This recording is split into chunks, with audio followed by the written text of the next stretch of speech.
സമരത്തിലുള്ള ആശാപ്രവർത്തകർക്കും അംഗൻവാടി പ്രവർത്തകർക്കും ഐക്യദാർഢ്യം പ്രഖ്യാപിച്ചുകൊണ്ട് പല്ലശ്ശന മണ്ഡലം കോൺഗ്രസ് കമ്മിറ്റിയുടെ നേതൃത്വത്തിൽ ഗ്രാമപഞ്ചായത്ത് ഓഫീസിന് മുന്നിൽ ധർണാ സമരം നടത്തി. സമരം DCC general secretary KC Preet ഉദ്ഘാടനം ചെയ്തു.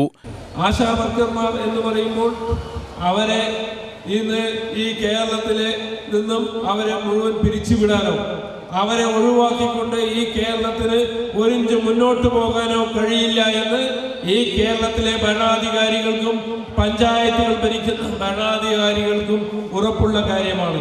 എന്നാൽ ആശാവർക്കർമാർ ആ സ്കീം അവസാനിപ്പിച്ചുകൊണ്ട് അവരെ മുഴുവൻ ഈ കേരളത്തിൽ ജോലി ചെയ്യുന്ന മുഴുവൻ ആശാവർക്കർമാരെയും ഒഴിവാക്കിയാൽ കേരളത്തിന്റെ സ്ഥിതി എന്താകുമെന്ന് ആ ഭരണാധികാരികൾക്കറിയാം. കാരണം അവരെ ഒഴിവാക്കാൻ കഴിയില്ല.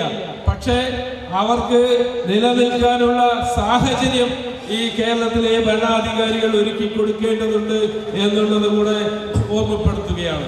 മണ്ഡലം പ്രസിഡന്റ് PS രാമനാഥൻ അധ്യക്ഷത വഹിച്ച പരിപാടിയിൽ പഞ്ചായത്ത് അംഗങ്ങളായ Manu Pallavoor, S Ashokan, block Congress vice president Sudheer Parakkalam, Shyam Devadas, KP Prabhakaran, Gopalakrishnan, KK Haridas, Unnikkannan Thallumannam, Unnikrishnan എന്നിവർ പങ്കെടുത്ത് സംസാരിച്ചു.